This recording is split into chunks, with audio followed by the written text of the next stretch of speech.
예수께서 아시고 거기를 떠나가시니 많은 사람이 따르는지라. 예수께서 그들의 병을 다 고치시고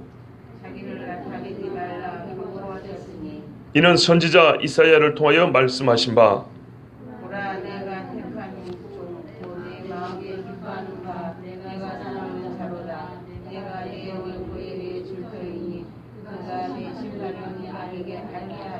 그는 다투지도 아니하며 들레지도 아니하리니 아무도 길에서 그 소리를 듣지 못하리라.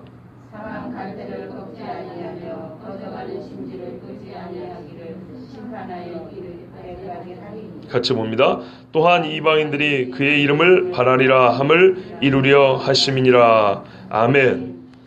한 번 더 기도하겠습니다. 좋으신 아버지 하나님, 오늘도 주 하나님께서 생명의 말씀 주셨고 우리 주 예수 그리스도의 이 복음을 증거하셨사오니 우리가 보는 대로 믿게 하시고 아버지의 주신 이 말씀대로 이해하고 이 말씀대로 받아들이고 따를 수 있도록 인도하여 주시옵소서. 아버지 하나님, 예수님이 하신 모습을 보고 마태는 깨달은 바가 있었고 성령의 감동을 따라 마태는 기록을 했습니다. 마태가 알고 믿은 바는 성령이 가르쳐 주신 대로 알고 믿은 것이니 오늘 우리도 그와 동일하게 성령께서 가르쳐 주시는 예수님 이야기, 예수님에 관한 이야기를 다 알고 믿고 또한 순종할 수 있게 하여 주시옵소서. 세상에 예수님에 관한 이야기가 참 많은데 성경을 따르지 않고 자기 생각대로 꾸미는 이야기가 너무나 많습니다. 허탈한 철학과 속임수와 사람의 이론을 따르지 않게 해주시고 오직 하나님의 말씀을 따라 예수 믿고 따르는 주의 자녀들 되게 하여 주시옵소서. 예수 그리스도의 이름으로 기도하옵나이다. 아멘. 요즘 새벽에 히브리서 말씀을 보고 있는데 히브리서는 오직 예수님 이야기, 신학적으로는 기독론이라고 합니다. 그리스도론, 예수님 이야기로 가득 차 있는 책이 히브리서입니다. 복음서가 또 예수님 이야기로 가득 차 있습니다. 그래서 이 복음서와 히브리서를 같이 보다 보니까 얼마나 일치되는 이야기가 많은지 모릅니다. 자, 오늘 지난주에 이어서 15절부터 보시면 예수께서 아시고 거기를 떠나가시니 많은 사람이 따르는지라 그랬어요. 자, 거기는 어딜까요? 예수님이 떠나가신 거기 어디죠? 회당이죠. 회당. 9절 보십시오. 거기에서 떠나 그랬어요. 여기 거기는 어딜까요? 바리새인들하고 안식일 논쟁했던 장소죠. 안식일 날이었기 때문에 회당 들어가시던 길이었습니다. 가던 길. 그래서 회당 들어가셨어요.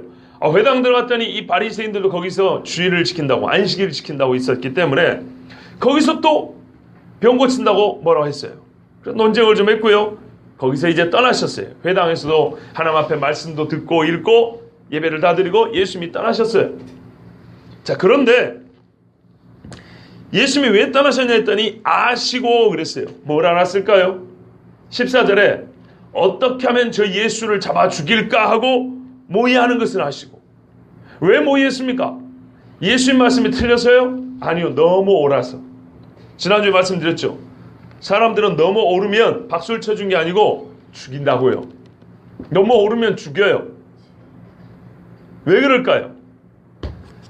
나만 안 건드면 되는데 나를 건들기 때문에 죽이는 거예요. 예? 공산주의든 민주주의든 누가 됐든지 간에 다른 사람에게 선한 일을 행하는 거 보면 그래도 적어도 잘한다 그래요.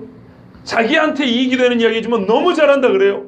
그러나 다른 사람한테 이익이 되더라도 나한테 손해가 되면 어떻게 돼요? 그 일이 옳을지라도 잡아 죽이려고 그래요.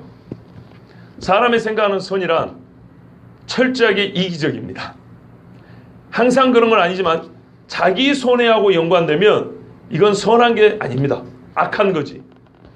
예수님이 바리새인들의 악한 것은 들춰내시고 하나님의 뜻, 즉 나는 제사를 원하지 않냐고 자비를 원한다. 나는 긍휼을 원한다는 호세의 말씀을 너희가 알았어야 되는데 왜 알지 못하느냐 하고 책망을 하니까 이 바리새인들 속에 시커먼 게 드러나니까 아무리 병을 고쳐주든 오병이어를 행하든 귀신들을 쫓아주건 그 선하고 아름다운 일이 절대로 선하다고 받아들이지 않습니다. 왜요? 바리새인인 나를 안 건드렸어야 되는 건데, 대제사장이 나를 안 건드렸어야 되는 건데, 예루살렘 성전 와서 더러운 것들을 다 엎었어요. 성전 청소하는 걸 누가 뭐라 그래요? 그런데 장사하는 제사장들의 이권은 건들지 말았어야 되는 건데 그래서 예수님 잡아주려고 그런 거예요. 그래서 세상에서는 나를 안 건들고 선을 하면 표창장을 줘도 나를 건들고 선을 행하면 죽여요. 그 모의를 아시고 예수님이 떠나신 겁니다. 떠났는데 이 따르는 무리가 많습니다. 이 사람들 누굴까요? 성경이 해석합니다. 저를 보지 마시고 이럴 때는 성경을 보세요. 자기를 많은 사람이 따르는지라 예수께서 어쩌셨다고요? 그분들을 다 고치셨다고 했어요. 그들의 병을 다 고치셨다고 그랬죠. 자, 이 사람들 누구죠? 병자들이었어요. 회당에 한편 손 마른 사람이 있었던 게 아니고 병든 여러 사람이 있었어요. 당시에 병든 사람들은요, 의사들이 변변치 않았기 때문에 고치기 어려웠습니다.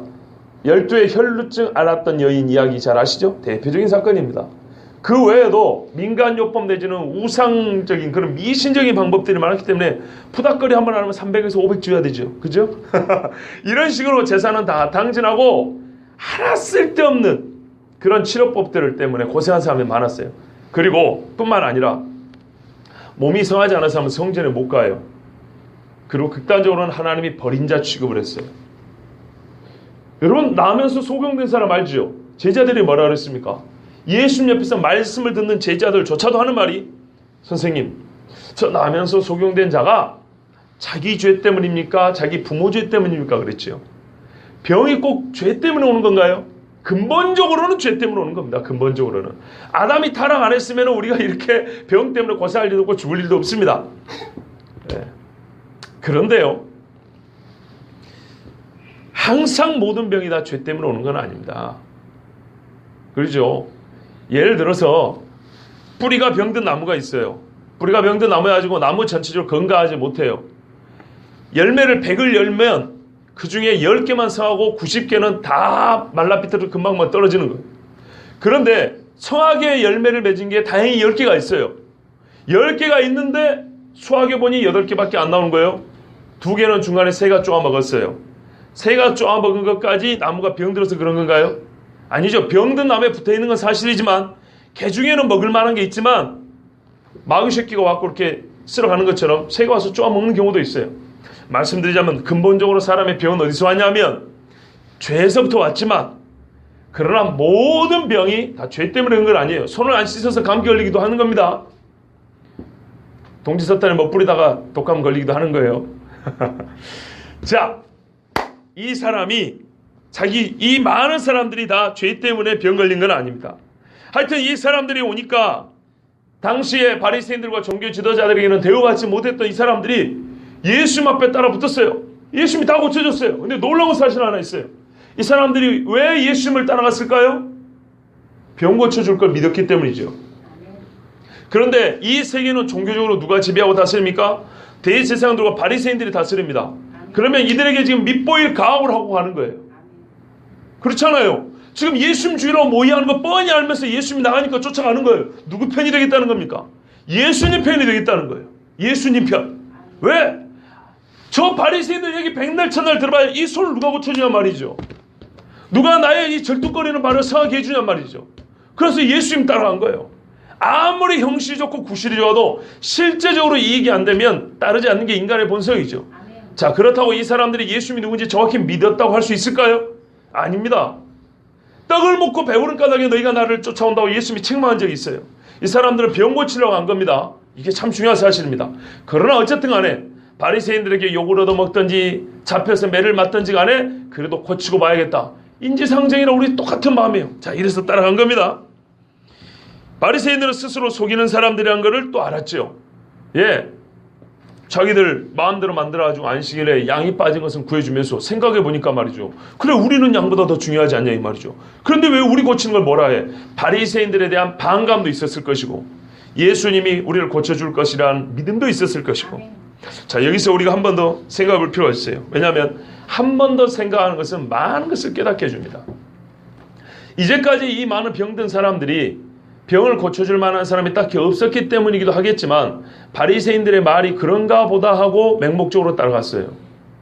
그냥 옳은 줄 알았어요. 안식일에는 병도 고치면 안 되고 안식일에는 무슨 일도 하면 안 되고 저런 일도 하면 안 되고 아주 까탈스럽게 해놨어요. 900m 이상 걸어가도 안 돼요. 뭐 회당에 가려면 1km 이내에 있는 회당에 가야 되겠죠. 자, 예를 들면 이런 거죠. 예, 뭐 하면 안 된다고요? 비벼도 안 되고, 그리고 뭐 하면 안 되죠? 바느질도 해도 안 되고, 밥에 뭘로 까불려도 안 되고, 불을 켜도 안 되고. 그러니까는 요즘에 교회에 오는 건 다 죄 짓는 거라니까요. 자동차 시동 걸 때 얼마나 불이 파파파 튕기는데요. 이런 식으로 유대인들이 만들어놨어요, 바리새인들이. 그런데 이게 얼마나 자기를 속이는 일인지 이 사람들 깨달은 거예요. 예수님 말씀 듣고 보니까, 아니, 이 귀한 선한 일을 행하는 것은 맞고, 아니, 뭐죠? 그렇죠, 맞고, 자기들의 양이 밑에 빠진 것은 그거를 막 구해가지고 살려고 한단 말이죠. 그걸 볼 때 이 바리새인들은 못된 놈이구나, 이걸 이제 또한 깨닫게 된 겁니다. 한 번 더 생각해 보면 깊은 것을 깨달을 수가 있습니다. 자, 이래가지고 이 사람들이 예수님을 쫓아왔습니다. 그리고 예수님이 다 고쳐주었습니다. 그러면 사람들이 기분이 좋으니까 어떻게 할까요? 막 가서 소문내겠죠. 약발 좋다고 말이죠. 어느 약국에 갔더니 약을 잘 짓더라, 어느 병원에 갔더니 잘 보더라. 그렇죠. 그것처럼 예수님 이야기를 소문을 내려고 할 것을 또한 아시고 예수님께서 16절에 이렇게 말씀하셨습니다. 자기를 나타내지 말라 그랬어요. 이거는 마태가 옆에서 본 거예요. 한번 보실까요? 예수님이 뭐라고 말했겠어요? 예수님 스스로는 이렇게 말했겠죠. 나를 사람들에게 나타내지 말라, 가서 이 일을 소문내지 말라, 이렇게 했겠죠. 마태가 보기에는 예수님이 그 말씀이니까 자기를 나타내지 말라고 말하더라, 이렇게 표현한 거예요. 그죠? 자, 여기서부터는 마태가 예수님이 하신 일을 보고 이제 예수님의 말씀을 듣고 구약의 어느 한 말씀을 생각해냅니다. 그게 17절 이하의 말씀입니다. 그런데 왜 이 17절 말씀을 생각해냈냐면 바로 16절의 말씀 때문입니다. 왜 예수님이 자기를 나타내지 말라 그랬을까? 옛날에 유대인들이 말이죠, 예수님을 찾아와서 그랬어요. 자기를 믿으라고 하는 사람이면서 왜 자기를 드러내지 않습니까? 이거 이상하지 않습니까? 세상에 선거철만 되면 한 표 달라고 굽신거리고 난리죠. 우리 교회도 앞에 와 있죠. 몇 표라도 더 얻겠다고. 이게 사람의 마음인데 예수님 당신은 자기를 따르라, 믿으라 하면서 왜 그렇게 사람들에게 드러내기는 싫어하십니까? 참 이해할 수가 없습니다. 우리가 모시겠사오니 갑시다 그러니까 예수님이 아니라 그랬어요. 그 역시 마태도 궁금한 겁니다. 아니, 바리새인들하고 논쟁을 하고 이 많은 병자들을 고쳐줬는데 이 사람들이 입을 다물 줄 알고 예수님은 조용히 하라고 하는 건가? 너무나 이상한 겁니다. 그리고 왜 조용히 하라고 할 것 같으면 말을 하지를, 아니 고쳐주지를 말지. 왜 고쳐주고 나서 병든 자가 일평생에 쪼그려 앉아있던 사람이라면 얼마나 좋겠습니까? 소문내는 거 당연하죠. 그런데 왜 말하지 마라 그랬을까? 그러고 난 다음에 마태가 깨달은 게 하나 있어요. 우리도 같은 질문인데요. 깨달은 말씀이 17절 이하입니다. 이 17절 이하의 말씀은 선지자 이사야를 통하여 말씀하신 바 한 대로 선지자 이사야가 예언한 말씀입니다. 이사야 42장에서 예언한 말씀인데요. 42장에는 이렇게 되어 있습니다. 1절부터 4절까지 읽으면요. 내가 붙드는 종, 내 마음에 기뻐하는 자고 내가 택한 사람을 보라. 내가 나의 영을 그에게 주었은즉 그가 이방에 정의를 베풀리라. 그는 외치지 아니하며 목소리를 높이지 아니하며 그 소리를 거리에 들리게 하지 아니하며 산 갈대를 꺾지 아니하며 꺼져 하는 등불을 끄지 아니하고 진실로 정의를 시행할 것이며 그는 쇠하지 아니하며 낙담하지 아니하고 세상에 정의를 세우기에 이르리니 섬들이 그 교훈을 앙망하리라. 아멘. 여러분, 이 말씀을 마태가 생각해낸 거예요. 마태가 예수님이 하신 일을 보고 예수님이 하신 말씀을 듣고 이 상황을 이사야가 예언했던 그 상황이구나, 이걸 깨닫고 기록해 놓은 거예요. 자, 그러면 과연 이 이사야의 예언이 마태가 말한 것처럼 예수님에게 적용될 수 있는 걸까요? 물론 우리는 믿습니다. 그런데 말씀은 기록이 되어 있기 때문에 우리가 조금 더 세밀하게 살펴볼 필요가 있습니다. 이사야 말씀의 핵심은 이것입니다. 혹시 이사야를 펴셨는지 모르겠지만 마태복음 말씀과 똑같으니까요. 내용은 이런 거예요. 하나님께서 한 사랑하고 기뻐하는 택한 종을 정하여서 보내셨어요. 그리고 보낸 최종 목적은 뭐냐? 세상 모든 나라의 하나님의 공의로운 심판, 공의로운 심판입니다. 하나님의 의로운 심판을 전하여서 이스라엘뿐만 아니라 결국에는 이방인들까지도 하나님의 영광을 바라보며 하나님 앞에 나오게 하겠다는 것이 최종 목적입니다. 자, 보세요. 한 택한 종을 선택하여 보냈어요. 이방인들, 이스라엘 사람뿐만 아니라 이방인들도 하나님을 경외하고 믿게 하려고. 그런데 그 필수적으로 그 안에 들어가는 과정이 뭐가 있냐면 공의로 심판한다는 거예요. 공의의 심판을 알려서 믿게 한다는 거예요. 그러니까 공의의 심판을 알리지 아니하면 이 사람들은 하나님을 알 수가 없다는 뜻입니다. 그 공의의 심판을 알린 하나님의 종이 누굴까요? 예레미야도 심판을 예언했습니다. 이사야도, 그 외에 여러 소선지자도 심판을 예언했습니다. 과연 그러면 그런 선지자일까요? 그렇게 주장하는 사람도 있습니다. 또 뒤에 가면 이스라엘이란 말이 있어서 이스라엘을 여기서 종이라고 한 것인가, 이렇게 주장하는 사람도 있습니다. 이거는 매우 신학적으로 복잡한 논의이기 때문에 제가 그거는 뺍니다. 결론적으로 말씀을 세밀해 보면 여기서는 다윗과 고레스 왕 같은 사람도 아니고 선지자도 아니고 이스라엘도 아니고 예수님이라는 걸 알 수 있습니다. 아멘. 특별히 마태복음 3장 17절에 하늘에서 소리가 나서 이르기를, 예수님 세례받을 때 친히 성부 하나님께서 이는 내 기뻐하는 자요 내 사랑하는 아들이니 너희는 저의 말에 순종하라, 저희 말을 들으라, 이렇게 말씀하셨죠. 이미 이사야가 말한 나의 기뻐하는 자, 나의 사랑하는 종, 이 하나님께서 예수님이 세례받을 때 이미 말씀해 주셨기 때문에 엄밀히 말하면 답은 나와 있는 것입니다. 예수님입니다. 이 사람이 예수님인데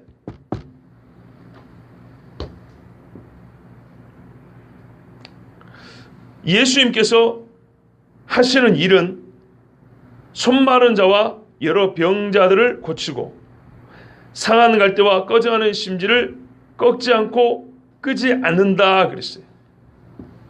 그죠? 뭐 한다 그랬어요? 상한 갈대를 꺾지 아니하시고 꺼져가는 심지를 끄지 아니하시고. 여기서 꺼져가는 심지는 연기 나는 심지입니다. 불이 붙은 심지도 연기가 나지만은 불은 없고 연기만 나는 심지를 일컫습니다. 그러니까 연기가 많이 나는 거죠. 빛을 거의 잃어버린 그런 심지를 말하는 겁니다.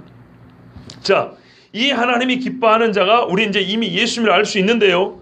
이 예수님이라고 말하기 전에 이가 하는 일은 뭐냐면 두 가지 일을 하지 않습니다. 첫째는요, 외치지 아니하고 목소리를 높이지 않습니다. 자, 우린 예수님인 줄 압니다. 그런데 모른 척 한번 생각해 보세요.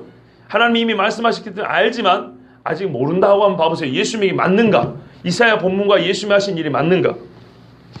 그는 외치지 아니하며 목소리를 높이지 아니하며 그 소리를 거리에 들리게 하지 아니한다 그랬고요. 마태는 똑같이 이 이사야 말씀을 예수님을 보고 이사야가 말한 게 예수님이다 하면서 뭐라고 말하냐면 그는 다투지 아니하며 들리지 아니하며, 이 들리지 아니한다는 게 외치지 않는다는 거예요. 소리치지 않는다고요.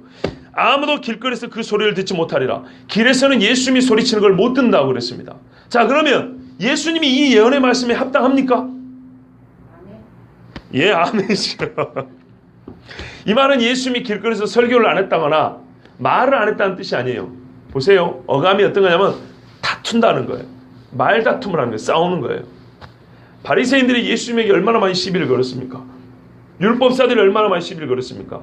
현장에서 가늠한 여자를 데려다가 이거는 정말 피 터지게 싸울 일이었어요.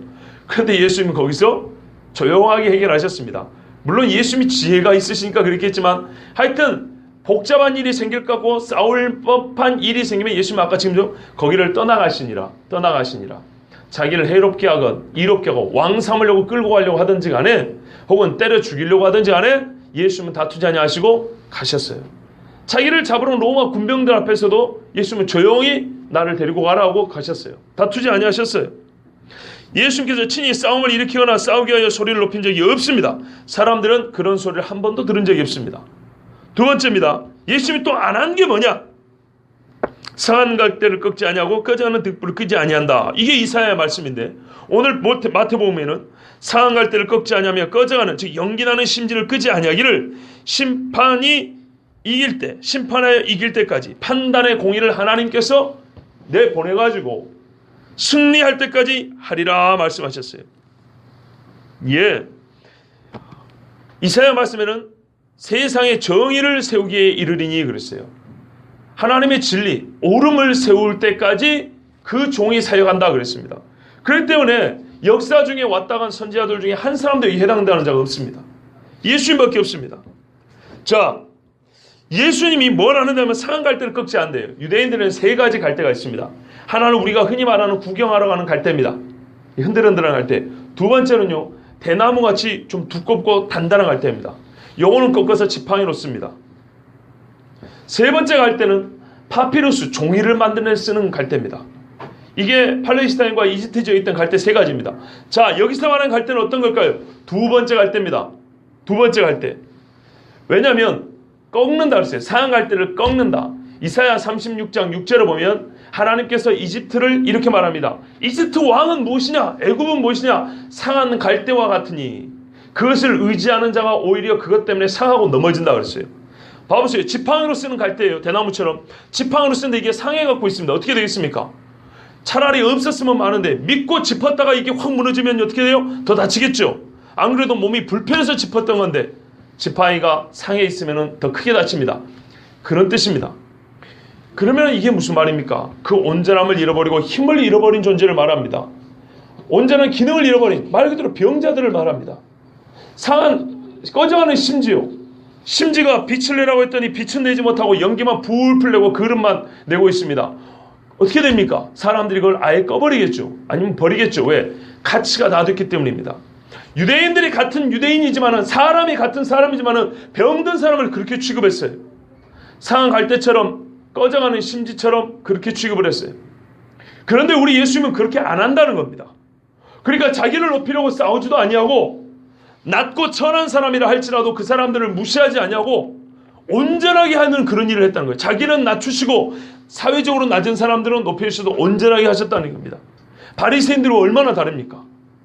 마태가 그걸 본 거예요.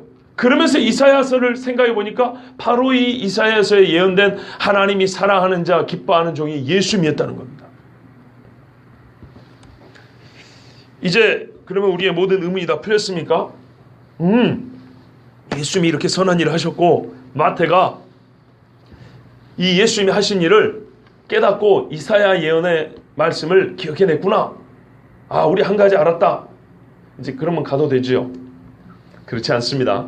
아까 그랬죠. 생각을 한 번 더 하는 게 참 중요하다고요.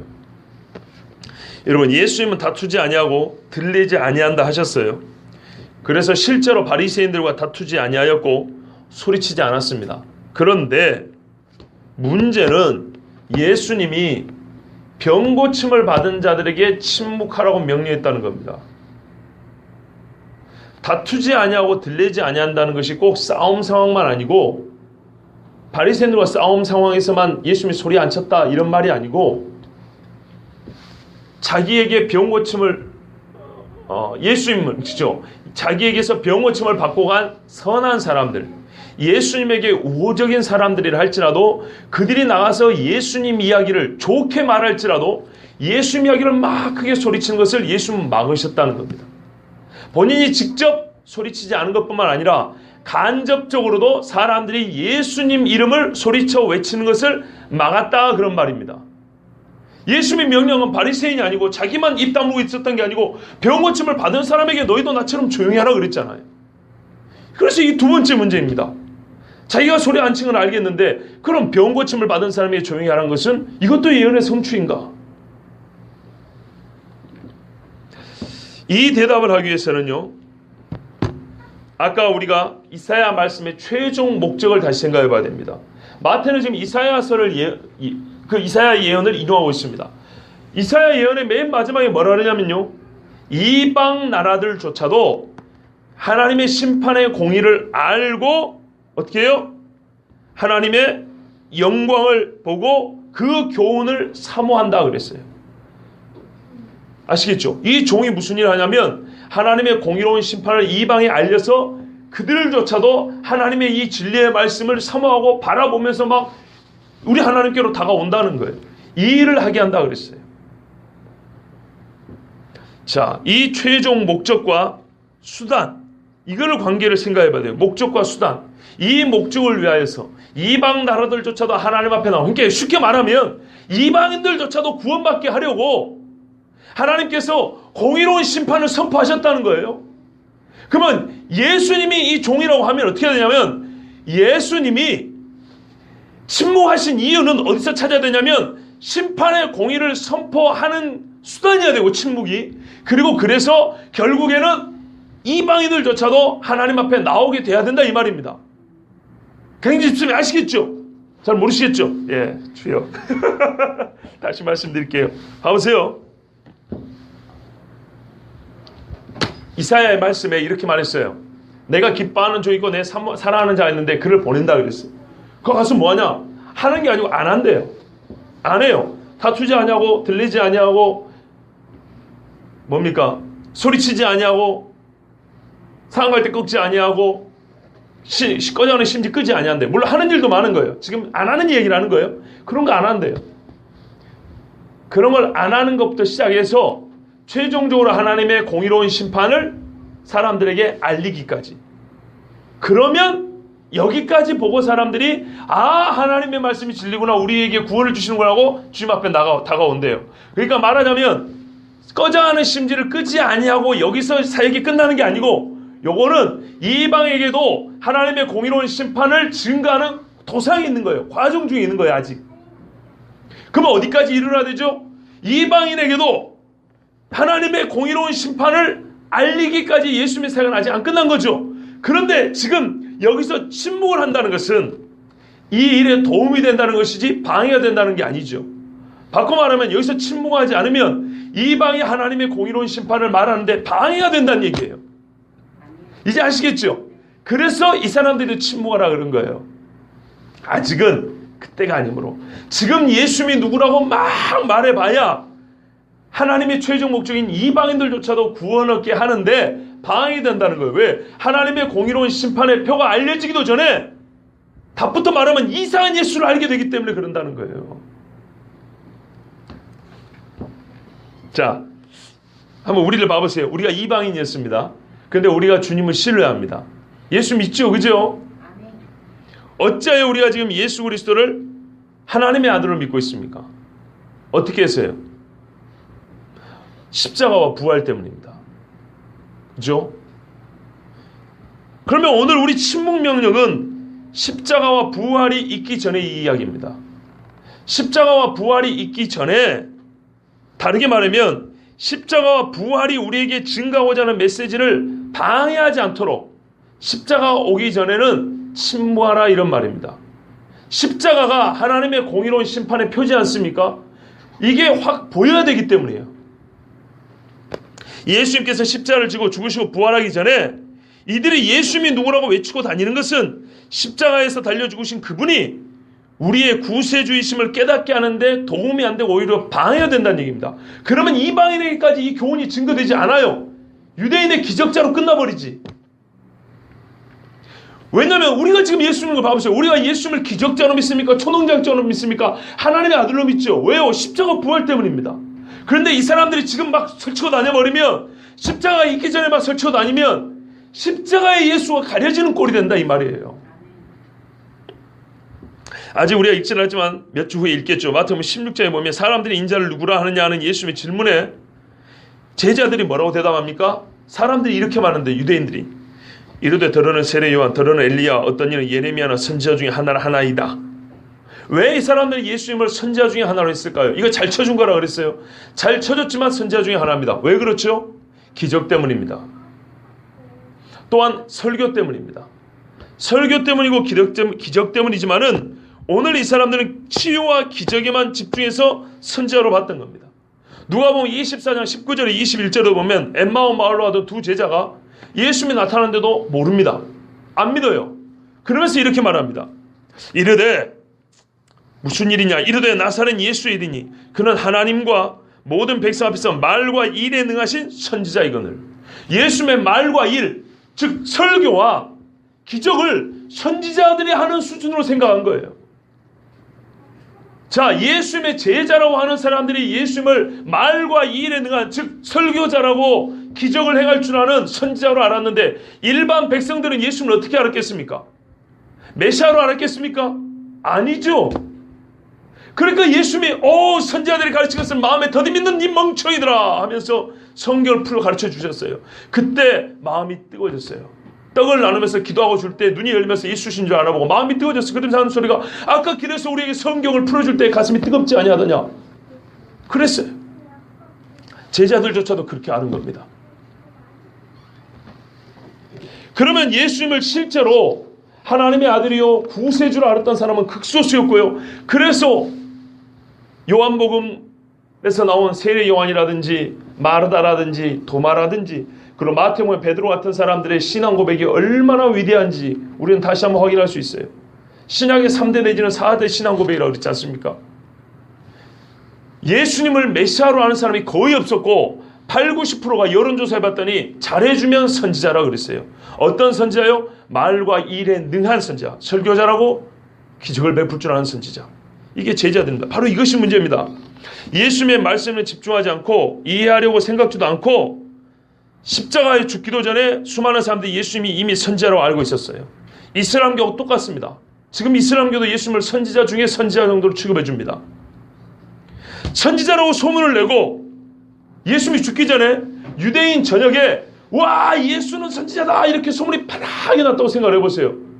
그러면 나중에 예수님이 십자가에서 죽고 부활하셨을 때 예수가 메시아라 하는 말을 외치기가 얼마나 어렵겠습니까? 한번 생각을 해보세요.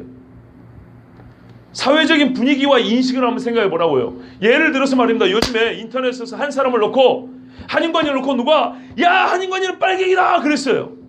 근거 하나도 없이.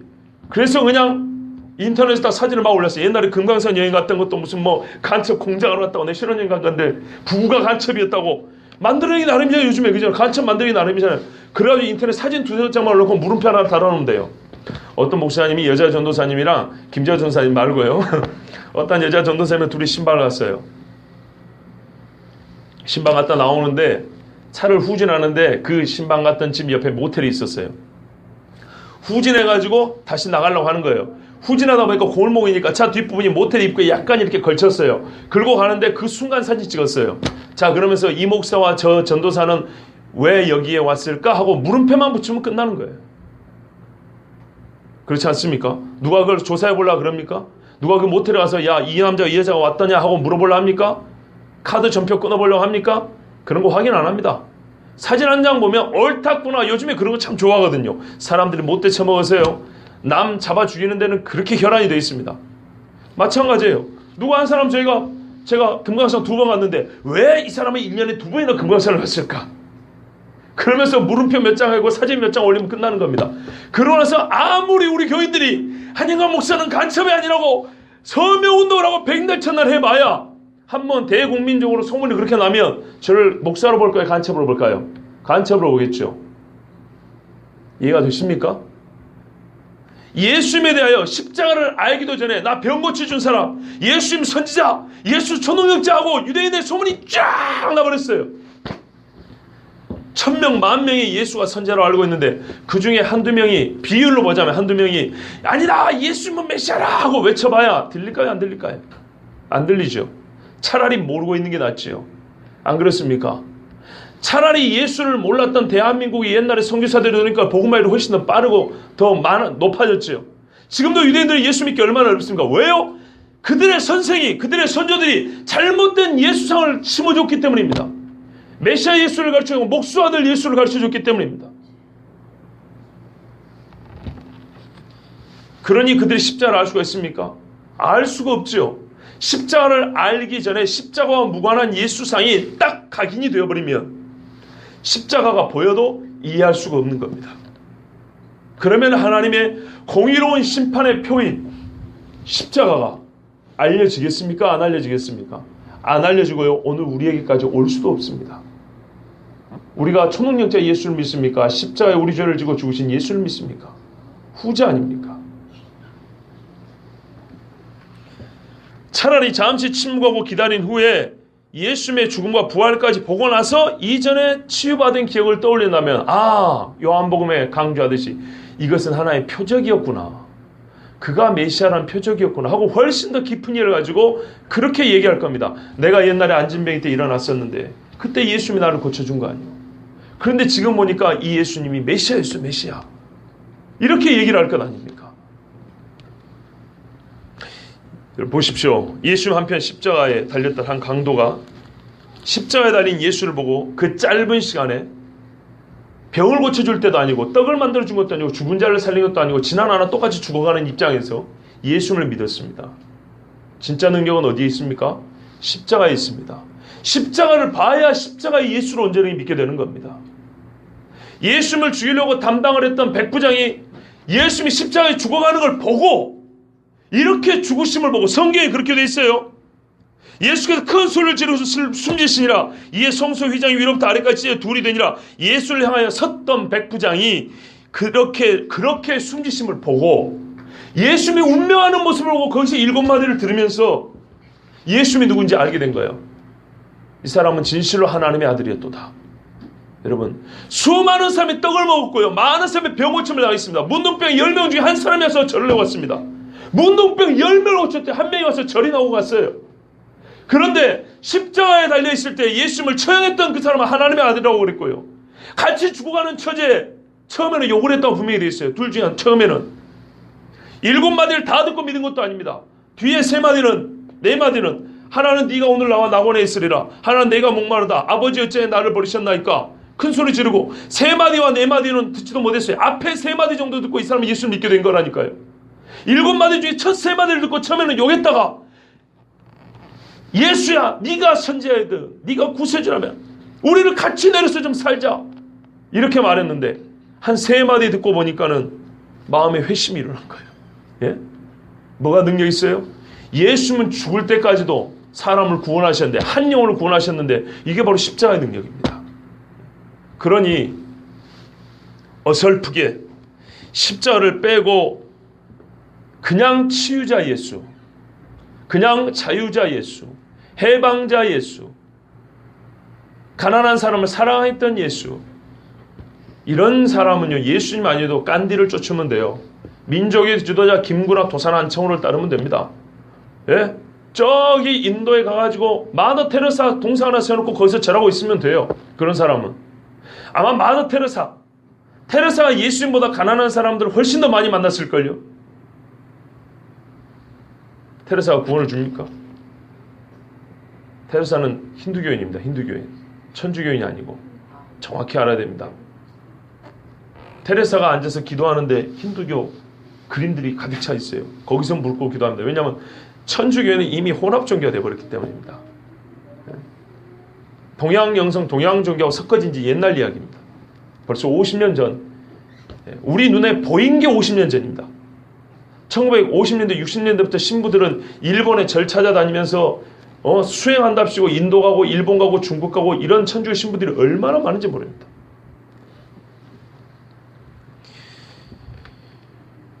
십자가 예수를 빼고 이해하면 괴상한 예수가 됩니다. 우리의 구원과는 상관없는, 구원은 주지 못하고 치유에서 멈춘 예수가 되어버립니다. 그래서 예수님이 침묵하라 그랬어요. 그래야 십자가까지 보고 십자가 예수를 말해야 하나님의 어떻게 해요? 공의로운 심판의 표를 말하게 되고, 그 공의로운 심판의 표를 믿은 자가 어떻게 돼요? 마지막에는 승리에 이르게 된다 이 말입니다. 그 십자가로 우리 주님이 승리하셨잖아요. 예? 병을 고쳐주는 예수님도 분명 하나님께서 보여주시고자 하는 예수님이 맞습니다. 인자한 미소도 예수님의 모습입니다. 그러나 십자가에서 죽으신 예수님은 하나님께서 가장 알게 하고자 하는 예수님입니다. 우리에게 알리고자 하는 예수님입니다. 예수님 스스로도요, 알리지 말한 것은 보통 기적을 행할 때입니다. 그러나 하나님의 아들로서 예수님을 고백할 때는 예수님은 항상 막지 않으셨고 오히려 칭찬을 해주셨다는 걸 이해하셔야 됩니다. 하나님이 알려주고 싶은 예수님은 하나님의 아들, 종된 예수예요. 중보자적 사역을 감당하러 오신 예수예요. 그냥 치유만 하러 오신 예수님이 아니에요. 그거는 표적입니다. 우리의 죄로 말미암아, 우리가 인생의 연약함으로 말미암아 하나님 앞에 구원을 받았기 때문에, 영육이 강건해져 있기 때문에 주께서 우리에게 주신 선물이 맞긴 하지만 그것은 결론이 아니에요. 그런데 사람들은 그것이 너무 기쁘기 때문에 거기에 몰입이 돼가지고 병 고침 받는 데서만 딱 그쳐버린다 이 말입니다. 그래서 예수님께서 어설프게 예수님을 알고 있는 자들이 차라리 입 다물고 있으라 그런 거예요. 사도 바울이 아덴에서 설교를 했습니다. 아테네 말이죠. 세계 철학의 도시. 아테네에서 설교를 길게 했는데요. 바울은 저보다 설교를 길게 한 사람이었어요. 베드로, 스데반 봐보세요. 스데반 한 번 하면 구약을 다 읊었어요. 읊어. 사도 바울이 설교를 하는데 사도행전 17장에는 사도 바울의 설교 초반이 기록이 되어 있습니다.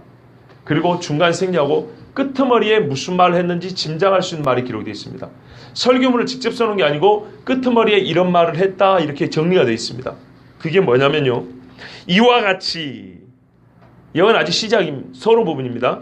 하나님의 소생이 되었은지 하나님을 금이나 은이나 돌이나 사람의 기술과 고안으로 새긴 것들과 같이 여길 것이 아니니라. 알지 못하던 시대는 하나님이 간과하셨거니와 이제는 어디든지 사람에게 다 명하사 회개하라 하셨으니 이는 정하신 사람으로 하여금 천하를 공의로 심판할 날을 작정하시고 이에 그를 죽은 자 가운데서 다시 살리신 것으로 모든 사람에게 믿을 만한 증거를 주셨음이니라 하니라. 아멘. 여기까지가 서론이에요. 그런 다음에 32절에 결론을 바로 넘어갑니다. 사람들이 예수 죽은 자의 부활을 듣고 그리고 회개하라는 말을 듣고 어떤 이는 믿겠다고 다시 듣겠다고 못 믿겠다고 이렇게 세 부류로 나눠졌다 그랬어요. 결론을 바로 넘어갑니다. 그런데 이 서두 부분에 뭐라고 되어 있어요? 알지 못하던 시대는 하나님이 간과하실 거냐. 이제는 어디든지 사람이 다 명하사 회개하라 하셨으니 이는 정하신 사람으로. 정하신 사람 누구요? 예수 그리스도. 예수 그리스도로 말미암아 천하를 공의로 심판하라를 작정하시고 천하를 공의로 심판하라를 작정했대요. 누구로 말미암아요? 예수님을 말미암아. 그러면 예수님이 오셔서 무슨 결정적인 일을 해버렸는데요. 죽으시고 부활하셔버린 거예요. 이제는 더 이상 보낼 선지자가 없어요. 남은 거는 공의로운 심판밖에 없는 거예요. 그래서 예수님의 죽으심과 부활은 이제는 예수를 믿으라 회개하라 천하로 다 회개하라 하셨으니 왜요? 회개 안 하면 공의로운 심판에 날 때 멸망에 빠지니까요. 예수님이 그걸 확실하게 증거하고 죽으셨다 올라가셨다 이 말씀입니다. 보십시오. 사도 바울도 마태와 똑같이 이사야의 말씀을 기억하고 설교를 했습니다. 예수님으로 말미암아 이제는 하나님의 심판, 공의로운 심판의 표가 확증되었다고. 이제는 사람이 부인할 수도 없고 돌려서 이상하게 해석할 여지가 없다고요. 왜냐하면 마지막 선지자 히브리서에 말한 대로 옛제는 하나님이 선지자를 통해 여러 시대와 여러 부분으로 말씀하셨으나 마지막 날에는 그 아들을 통해 말씀하셨으니 그죠? 아들을 통해 말씀하셨기 때문에 더 이상의 이제는 증거가 없습니다. 그래서 오늘 이 이사야의 말씀은 예수님에 대한 예언이 맞고 예수님은 이 말씀을 성취하셨습니다. 그 결과 오늘 우리가 예수를 믿게 된 겁니다. 십자가의 예수. 하나님의 의로운 심판자요. 천하를 공의로 심판할 그 주님 예수를 믿게 됐습니다. 만약에 예수님의 십자가를 지기 전에 이스라엘 사람 대부분이 예수님에 대해서 잘 알지 못하고 함부로 이걸 소문을 내서 예수님에 대한 잘못된 이미지, 잘못된 이해를 각인시켜 놔버렸다면 하나님께서는 일을 하셨겠지만 당연히 하나님의 아들 예수님에 대한 바른 이해가 사람들에게 알려지기까지는 많은 시간과 어려움이 있었을 것입니다. 그래서 예수님께서는 막으셨습니다. 사도 바울은 이사야의 예언대로 예수님을 증거했고요. 예수님이 이를 온전히 이루기 위하여 침묵을 명하셨습니다. 그러므로 십자가를 알지 못한 자들이 예수님을 안다고 소리치고 다니는 일은 마귀를 돕는 것이고 적그리스도적인 행위입니다. 저는 이거를 경고합니다. 오늘 말씀 통해 여러분에게 제가 한 가지를 더 경고해 드립니다. 하나님의 아들 예수님을 알지 못하고 말씀하지 마세요. 그런다고 우리가 성경에 말한 모든 것을 100% 다 알아야 되냐? 이거는 저도 불가능합니다. 적어도 공의로운 심판의 표로 십자가에서 달려 죽으시고 부활하신 예수님을 모른다면 다른 예수는 말하지 말라고요. 예수 믿었더니 잠이 오더라. 불면증이 시달렸는데 예수 믿었더니 복권에 당첨됐더라. 예수 믿었더니 취직이 잘 돼갖고 예수 믿었더니 대학에 잘 예수 믿었더니 시집장을 하고 예수 믿었더니 자식들이 잘 됐더라. 틀린 말은 아니지만 예수님의 인자한 미소로 그치는 거하고 똑같은 거예요. 인자한 미소는요 사악한 뜻을 가진 정치인들도 표 얻기 위해서 웃을 수 있는 거예요. 꾸며낼 수 있는 거예요. 십자가의 예수를 알면 나머지 예수는 몰라도 됩니다. 그러나 십자가의 예수를 모르면 나머지 예수는 다 거짓말입니다. 십자가는 공의와 사랑을 나타내죠. 보십시오. 예수 하나님의 공의라고 그랬습니다. 이처럼 세상을 사랑하사 세상을 향한 하나님의 사랑은 십자가에서 나타났습니다. 왜 그런가요? 우리가 죄인인데 우리가 죄책을 지고 죽어야 하는데 하나님 대신 지셨죠. 왜 죄합니까? 죄값을 치러야 되기 때문에. 공입니다. 반드시 치러야 됩니다. 그만큼 밉습니다. 하나님은 죄를 용납하실 수 없다 그래요. 정말 밉습니다. 하나님의 신성에는 거룩에는 이만큼의 죄도 허용할 수 없습니다. 내가 죽어서라도 없애버리고 말겠다는 게 죄입니다. 그래서 하나님께서 작정하고 내려오셨습니다. 그런데요, 죄는 그렇게 매운데 하나님의 자녀들은 너무너무 사랑해요. 그래서 내가 죽어서라도 너희를 구원해야 되겠다. 이것이 하나님의 사랑입니다. 그래서 십자가에는 하나님의 사랑, 우리는 이렇게 생각해요. 위아래의 사랑, 좌우의 사랑. 나는 왜 그딴 식으로 성경을 이해하고 십자가를 이해하는지 모르겠어요. 십자가 설명하는 게 뭐라 그럽니까? 천하에 가득한 하나님의 공이요, 천지를 진동할 만한 하나님의 사랑이에요. 100% 사랑, 100% 공이란 말입니다. 왜 십자가에 죽었냐고요? 죄 때문이에요. 우리는 사랑이 죄를 덮어준다고 생각하는데요, 그렇잖아요. 죄값을 치러야 됩니다. 하나님은 대신에 진짜 사람은 내가 죄값을 치는 거예요. 내가. 아까 말한 것처럼 사람이 스스로 속인다고요. 나만 안 건드리면 돼요. 덮어주자고 말이죠. 사랑 많은 것처럼. 그런데 진짜 사랑이 말하면 이렇게 말해야 돼요. 그 죄값 내가 치를 테니까 저 사람 용서해. 이렇게 말해야 되는 거예요. 꽤나 사랑 많은 것처럼 그러지 말고 밥값을 대신 내주면서 한번 용서해 줍시다 그래야지. 자기가 밥값도 안 내주면서 남의 집에 가고 무전 취시한 사람에게 어이 그 배고픈데 한번 용서해 줍시다. 그딴 소리 하면 네가 밥값을 내라 이 말이에요. 공의를 대가로 치르면서 사랑한다고 해야 이게 진짜 사랑인 겁니다. 우리같이 립서비스라고 그러잖아요. 말뿐인 사랑, 이거는 사랑이 아닙니다. 사랑은 희생이죠. 옛날에 염산교회 오신주 목사님, 주님이 가시지 않고 오셨어요. 그래, 오신주 목사님인데 제가 대학교 때 그분의 설교를 들었어요. 그분은 이렇게 말했어요. 사랑은 기쁨으로 손해보는 것이다 그랬어요. 손해를 보는데 기쁘대요. 부모가 자녀 키울 때 돈 무지하게 들어갑니다. 아깝습니까? 이미 부모 되기를 포기해야죠. 그러면 안 아깝습니다. 기뻐요. 돈은 나가는데 기뻐요. 왜요? 그게 사랑입니다. 그런데 빠짐없는 공식이 있어요. 상대를 향한 손해가 있다는 거예요. 손해. 남남이면 아까울 텐데 자식이니까 기쁘죠. 사랑과 손해, 희생은 같이 간다는 겁니다. 하나님께서 우리를 사랑하신다고 그랬어요. 죄는 반드시 사망이라고 했습니다. 너희가 죽어야 돼요. 이것을 요구하지 않으면 하나님이 아니에요. 마귀는요, 무슨 짓을 해도 좋다고 그래요. 그게 마귀입니다. 그런데 하나님은요, 무슨 짓을 해도 좋은 것이 아니라 해야 할 일이 있고 하지 말아야 할 일이 있다고 말씀해 주세요. 이분이 하나님이요. 나는 이런 하나님이 좋아요. 그런데 하나님은 죄인들에게는 반드시 죄값을 요구하시는데 대신에 그 죄값을 내가 치르겠다 하신 분이에요. 그래서 100% 공의로우신 분이고 100% 완전한 사랑이신 분이 하나님이세요. 그래서 요한일서에 요한은 이걸 어떻게 표현했어요? 하나님은 빛이시라. 어둠이 조금도 없으시다는 것이라. 4장에 하나님은 사랑이시라. 형제들, 우리가 서로 사랑하자. 우리가 먼저 사랑한 것이 아니요, 하나님께서 우리를 먼저 사랑하셨습니다. 이것이 십자가입니다.